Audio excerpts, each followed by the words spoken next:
സിനിമയിലെ ലാംഗ്വേജ് എന്ന് പറഞ്ഞാൽ ബോഡി ലാംഗ്വേജുമാണ്. നമ്മൾ കൊറിയൻ സിനിമയും റഷ്യൻ സിനിമയും സ്പെയിനിൽ സ്പാനിഷ് പടങ്ങളൊക്കെ കാണുന്നത് മുഴുവൻ എല്ലാ അർത്ഥവും കേട്ട് മനസ്സിലായിട്ടല്ലല്ലോ. കുറേ അയാളുടെ ബോഡി ലാംഗ്വേജ് കൊണ്ടാണല്ലോ മനസ്സിലാക്കുന്നത്.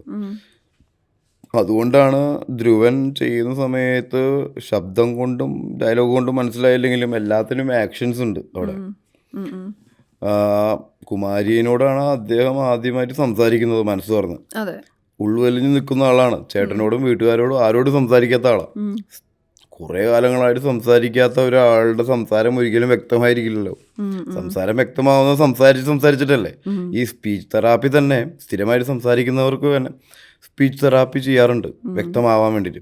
അപ്പൊ ജനിച്ചിട്ട് അത്രയും കാലത്തോളം ആരോട് സംസാരിക്കാത്ത ഒരു വ്യക്തി സ്ഫുടതയോടുകൂടി സംസാരിച്ചു കഴിഞ്ഞാൽ അപ്പൊ തന്നെ പോയില്ലേ ആ ക്യാരക്ടർ. അപ്പൊ അത് മനസ്സിലാക്കാനുള്ളത് പോലും ഇവിടുത്തെ ആളുകൾക്ക് മനസ്സിലാവുന്നില്ല. അപ്പോൾ ഇത് നമ്മൾ ഒരു അവാർഡിന് പരിഗണിക്കുമ്പോഴും ഒക്കെ ഡയലോഗ് മനസ്സിലായിട്ടില്ല എന്നായിരിക്കും അവർ പറയണത്. ഡയലോഗ് മനസ്സിലായി കഴിഞ്ഞാൽ ആ ക്യാരക്ടർ അവിടെ പോകുമല്ലോ. പക്ഷെ ക്രമേണ അയാളുടെ ഡയലോഗുകൾ വ്യക്തമായി തുടങ്ങും എൻഡിലേക്കൊക്കെ ആകുമ്പോൾ. പക്ഷെ അങ്ങനത്തെ ഡീറ്റെയിലിംഗ് ഒന്നും ആരും ശ്രദ്ധിക്കുന്നില്ല. ആൾക്കാർ ക്ലിയർ ആയിട്ട് മനസ്സിലായിട്ടില്ല. അപ്പൊ ഇയാള് അധ്യാപകനല്ലല്ലോ മലയാളം പഠിപ്പിക്കുന്ന. കഥാപാത്രത്തിന്റെ പ്രത്യേകതയാണെന്നുള്ള കാര്യം എനിക്ക് തോന്നുന്നു പ്രേക്ഷകരിലേക്ക് എത്താത്തത് കൂടിയാവാം.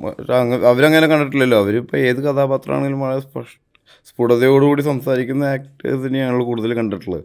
അത് നമ്മൾ ഡബ് ചെയ്യുന്ന ചിത്രങ്ങളായതുകൊണ്ട് തന്നെ എല്ലാം വളരെ ക്ലിയർ ആയിട്ട് മനസ്സിലാക്കണമല്ലോ. പന്നീർ റസൂൽ പോകുന്ന സമയത്ത് അവിടുത്തെ ആക്ട് സംസാരിക്കുന്നത് ക്ലിയർ അല്ല എന്ന് പറഞ്ഞിരുന്നില്ലേ.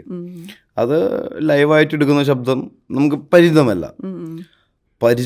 എന്ന് പറഞ്ഞു കഴിഞ്ഞാൽ നമ്മൾ അതുവരെ ക്ലിയർ ആയിട്ട് ഡബ് ചെയ്ത ചിത്രങ്ങളാണ് കേട്ടിട്ടുള്ളത് അധികം.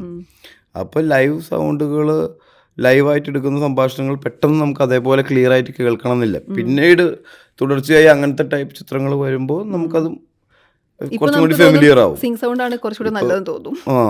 പുതിയ ആക്ടേഴ്സ് വരുന്ന സമയത്ത് ഇപ്പോൾ നമുക്കയാളുടെ ശബ്ദം ഒന്ന് ആദ്യം കേൾക്കുമ്പോൾ ഡയലോഗുകളൊന്നും മനസ്സിലാവില്ല. പക്ഷെ പിന്നീട് പുള്ളി പറയാൻ തുടങ്ങുമ്പോഴേ നമുക്ക് മനസ്സിലാവില്ല എന്താണെന്ന്. അപ്പോൾ പുതിയൊരു ആക്ടർ വരുമ്പോഴും പുതിയൊരാളെ നമ്മൾ പരിചയപ്പെടുമ്പോഴും അവരുടെ സംഭാഷണം പെട്ടെന്ന് നമുക്ക് ക്ലിയർ ആവില്ല. പിന്നെ ക്രമേണ അവർ സംസാരിച്ചപ്പോൾ കാസർഗോഡുള്ള ഒരാൾക്കാർ വന്ന് സംസാരിക്കുമ്പോൾ നമുക്കൊന്നും മനസ്സിലാവില്ലല്ലോ. പക്ഷെ അവരായിട്ട് കൂടുതൽ ഇടപഴകുമ്പോൾ നമുക്ക് മനസ്സിലാവും. അത്രയേ ഉള്ളൂ. പുതിയൊരു ക്യാരക്ടറിനെ കേൾക്കുമ്പോഴും കാണുമ്പോഴും ഒക്കെ ഉണ്ടാവുന്ന ആ അവ്യക്തത. പൊതുവെ സിംഗ് സൗണ്ട് ആണോ ഡബിംഗ് ആണോ സിംഗ് സൗണ്ട്? അതാണ് എളുപ്പം. കാരണം നമ്മൾ ഓടിപ്പറയുന്നതും നിന്ന് പറയുന്നതും ചെരിഞ്ഞു പറയുന്നതും ഒക്കെ നമ്മൾ ഒറ്റയടിക്ക് നിന്ന് പറയണ്ടേ. നമ്മൾ ഇരുന്ന് പറയുന്നതിനും എഴുന്നേറ്റ് കൊണ്ട് പറയുന്നതിനൊക്കെ വേരിയേഷൻസ് ഉണ്ട്. ഈ വേരിയേഷൻസ് ഒന്നും നമുക്ക് പൂർണ്ണമായിട്ട് കൊണ്ടുവരാൻ പറ്റില്ല ഡബിങ്ങിന്റെ സമയത്ത്. ഇവിടെ നിന്നിട്ട് എല്ലാം ഇമിറ്റേറ്റ് ചെയ്തുകൊണ്ടിരിക്കുക, മിമിക്രി പോലെ. അപ്പോൾ അതിലൊരു അപൂർണത ഉണ്ടാവും. അപ്പോൾ പുറത്തുള്ള പടങ്ങളിൽ കൂടുതൽ ജീവനുള്ള കഥാപാത്രം പോലെ അല്ലെങ്കിൽ കൂടുതലും ഉള്ള പോലെ തോന്നിക്കുന്നത് കൂടുതൽ ലൈവ് സൗണ്ടുകൾ ഉള്ളത് കൊണ്ടാണ്.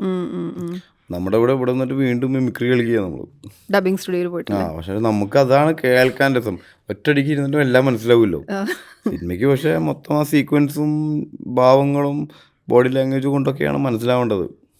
എല്ലാ ഡയലോഗും ഇങ്ങനെ നമ്മൾ പറയുന്ന പോലെ വളരെ വ്യക്തമായിട്ട് മനസ്സിലാക്കി കഴിഞ്ഞാൽ അത് ക്യാരക്ടറിൻ്റെ വ്യക്തതയ്ക്ക് സ്വഭാവത്തിനനുസരിച്ചാണ് മനസ്സിലാക്കാൻ പാടുള്ളൂ.